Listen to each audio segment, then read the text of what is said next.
अस्सलाम वालेकुम, welcome to अमीर टेक। इनड्राइव, येंगो और बाइकिया की इस पॉलिसी की वजह से ड्राइवर्स और राइडर्स के साथ ना इंसाफी हो रही है, उनका हक खाया जा रहा है और सबसे बढ़कर ये ड्राइवर और राइडर्स के ऊपर जुल्म है। मुझे तो ऐसी घटिया मैनेजमेंट के दिमाग की समझ नहीं आती कि वो क्या सोचकर ऐसी पॉलिसीज बनाते हैं। क्या उनको ड्राइवर्स और राइडर्स नजर नहीं आते? ये पॉलिसी हर उस ड्राइवर और राइडर के ऊपर अप्लाई होती है जो कि इनड्राइव, येंगो और बाइकिया के ऊपर काम करता है। अब इस पॉलिसी को बताने से पहले मैं आपको एक छोटी सी चीज बताता हूँ जो कि इस पॉलिसी की वजह बनी है, और जल्दी जल्दी आपको मैं वो चीजें क्लियर करने के बाद इस पॉलिसी के ऊपर आता हूँ। हम ज्यादा पीछे नहीं जा रहे, जब करीम और उबर का टाइम था इतना पीछे जाने की हमें जरूरत नहीं है। हम यहाँ तक आते हैं कि बाइकिया जब पीक पर था, जब बाइकिया कंपनी बहुत अच्छी चल रही थी, बाइकिया के ऊपर बहुत अच्छे रेट थे, बहुत अच्छा काम था और सारे ड्राइवर्स और राइडर्स खुश थे। इतने में यहाँ पे आती है इनड्राइव कंपनी, पाकिस्तान के अंदर लॉन्च होती है और इनड्राइव कंपनी के आने से बाइकिया का बेड़ा गर्क हो जाता है। बाइकिया जो कि अपने ड्राइवर्स और राइडर्स के खिलाफ पॉलिसीज बनाता जा रहा था, ऐसे में ड्राइवर्स और राइडर्स को सहारा मिलता है इनड्राइव कंपनी का, और वो इनड्राइव कंपनी के अंदर स्विच होते हैं और बाइकिया का काम बिल्कुल डाउन हो जाता है और इनड्राइव अपने पीक पर चला जाता है। इनड्राइव के अंदर बहुत अच्छा काम होता है, बहुत अच्छे रेट मिलते हैं, ड्राइवर्स भी खुश, राइडर्स भी खुश, सब काम सेट चल रहा होता है। अब कंपटीशन में सिर्फ और सिर्फ बाइकिया और इनड्राइव होते हैं और इसमें भी इनड्राइव बहुत अच्छा जा रहा होता है। इतने में लॉन्च होती है येंगो कंपनी, और येंगो कंपनी का तो स्लोगन ही है सबसे सस्ता। यानी कि इस स्लोगन के अंदर ही बहुत सारी खराबियां हैं जो कि ड्राइवर्स और राइडर्स के खिलाफ ये सारी चीजें जाती हैं।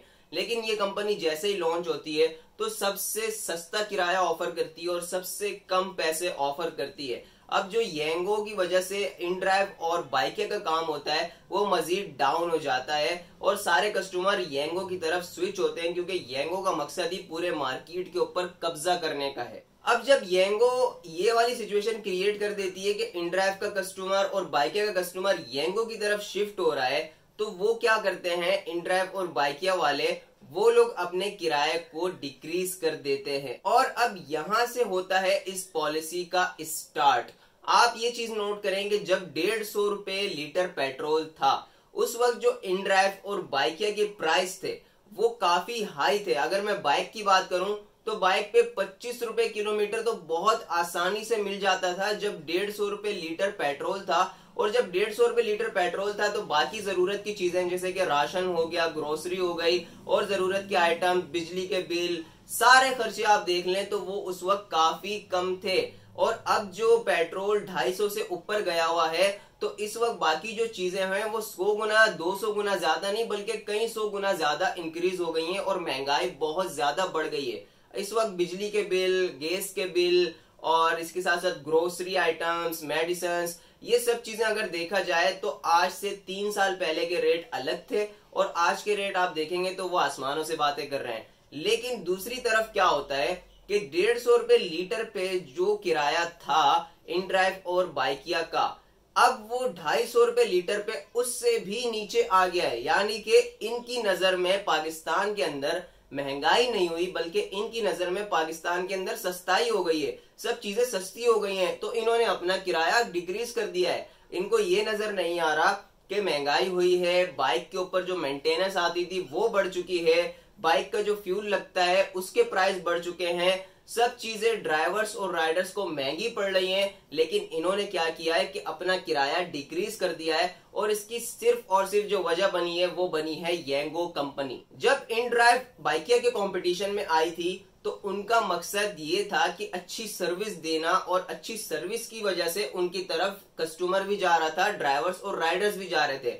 लेकिन जब येंगो कंपनी मार्केट में आई है तो इसके कंपटीशन का जो मकसद था वो था सबसे सस्ता किराया ऑफर करना। यानी कि ये कोई बात है, आप अपनी सर्विस को बेहतर बनाओ, आप अपनी ऐसी सर्विस बनाओ कि कस्टमर और ड्राइवर्स राइडर्स खुद आए आपकी तरफ। लेकिन इन्होंने लालच देकर सारे जो कस्टमर्स थे उनको यहाँ पे लाने की कोशिश की और इसमें जो सबसे बड़ा नुकसान हुआ है वो ड्राइवर्स और राइडर्स का हुआ। और अब ये पॉलिसी इन कंपनीज का हिस्सा बन चुकी है कि आपने कम किराया ऑफर करना है, चाहे पेट्रोल जितना महंगा हो जाए, चाहे मुल्क में जितनी भी महंगाई हो जाए, चाहे मेंटेनेंस जितनी ज्यादा बढ़ जाए, आपने किराया इंक्रीज नहीं करना बल्कि मजीद डिक्रीज करते जाना है ताकि आप कंपटीशन में रह सको और दूसरी कंपनीज के साथ कॉम्पीट कर सको। इनको बस अपना बिजनेस नजर आ रहा है, अपना काम नजर आ रहा है, इनको ड्राइवर्स और राइडर्स बिल्कुल नजर नहीं आ रहे, उनके हालात नजर नहीं आ रहे, उनके काम की सिचुएशन नजर नहीं आ रही। बस इन्होंने दूसरी कंपनीज के साथ कंपटीशन में रहना है, इस वजह से किराया कम करना है। आप यकीन करें कि मैंने काफी अरसे बाद इनड्राइव ओपन की और इनड्राइव जैसे ही मैंने ओपन की तो मैं तो देख के हैरान रह गया। मतलब कि आज से 2 साल पहले जो किराया कस्टमर ऑफर करता था, इस वक्त तो वो टोटल सबसे बड़ी ऑफर में खुद भी नहीं आ रहा भाई। उस वक्त तो कस्टमर ऑटोमेटिक खुद ही ऑफर करता था। कस्टमर अगर 300 रुपए ऑफर करता था तो अब जो हम लोग मैक्सिमम ऑफर भी दे सकते हैं ना, वो 260 रुपए, 240 रुपए, ये ऑफर मैक्सिमम अब राइडर और ड्राइवर दे सकता है।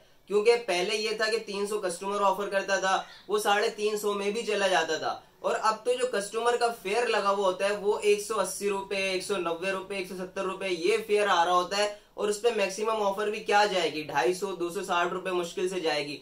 तो ऐसे हालात इन्होंने कर दिए कंपनी वालों ने कंपटीशन के चक्कर में। तो इस पॉलिसी का एक ही हल है और वो ये हल है कि आप बाइकआउट करें। जिस तरह आपने येंगो का बाइकआउट किया था, इसी तरह आप इनड्राइव वगैरह का भी बाइकआउट करेंगे, तब जाके फेयर इंक्रीज होने की कोई चांस है।